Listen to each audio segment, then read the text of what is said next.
I know this review is kind of late, but since I had to keep my body and soul together, so I thought of getting this phone for later and focused more on buying food. Coming back to the point, if you are some sort of brand-loving selfie queen and have lots of money, then go ahead and buy this phone. But if you are a kid and want gaming and performance, then don't show your stupidity by showing off with this phone in your hand.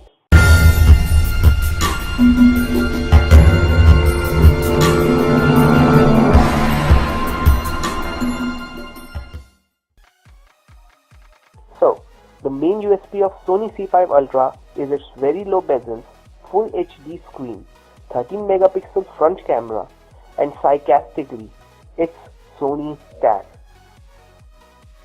Talking about the design and display of this device, if you are even considering buying the Sony Xperia C5 Ultra, you hopefully know the very basic fact about this device. It's a big phone. While Sony has managed to shave a millimeter of length and more than 4 mm of width compared to Xperia T2, the Xperia C5 is still large enough to be noticed wherever you go. The Sony C5 Ultra is heavier and slightly thicker than the T2 Ultra, while also supporting a marginally small battery. In terms of build quality, we have no complaints about the Sony Xperia C5. The glossy back means the phone is little prone to smudges, but they aren't really noticeable until you look carefully. Though plastic and glass dominate most of the back and front, the Sony Xperia C5 is built around a metallic frame with plastic corners, ostensibly to allow for better and thinner performance. Sony Xperia C5 Ultra sports a 6-inch Full HD IPS display. The bezel-less display on the C5 Ultra looks gorgeous. It almost feels as if the screen is detached from the phone at some point. The 6-inch screen isn't something that can be used single-handed. It may be possible for those with big hands and long fingers, but even then it is a stretch and you wouldn't be too comfortable doing it over a long duration.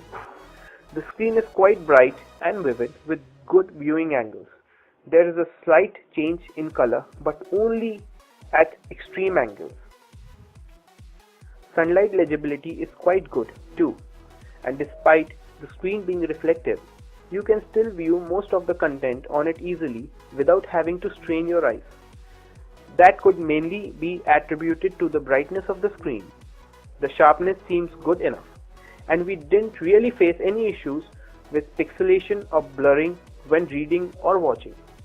The mobile Bravia 2 engine enhances the visual experience when viewing images or videos. But if you are buying this phone because of mobile Bravia 2 engine, then you are an asshole.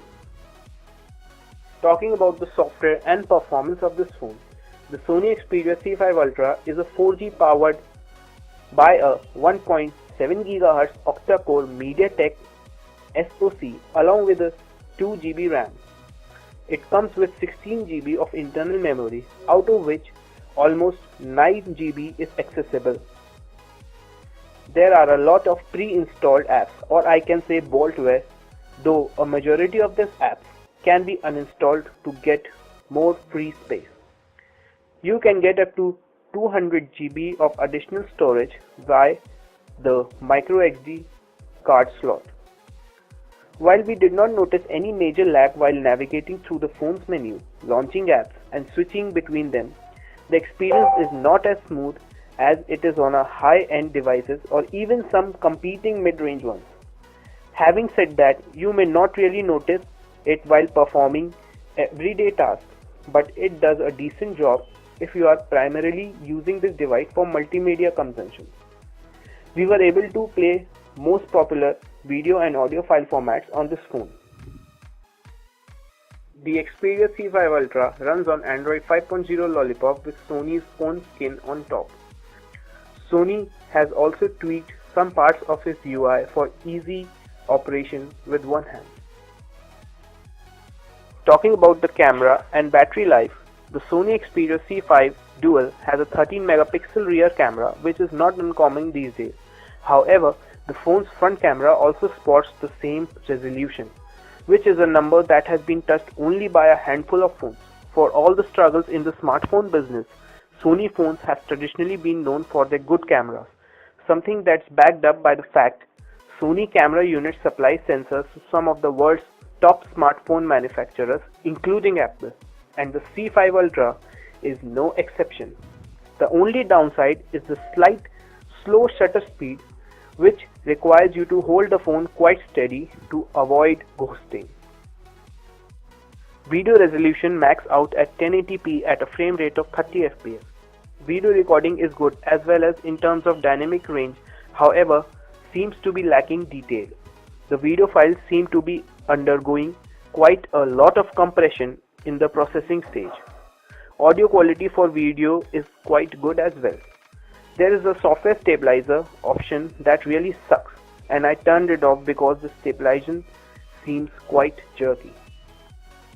Coming to the monstrous selfie camera, it's safe to say that the images captured by it are amongst the best we have ever seen from a front shooter, but video captured by the front and rear cameras was of average quality.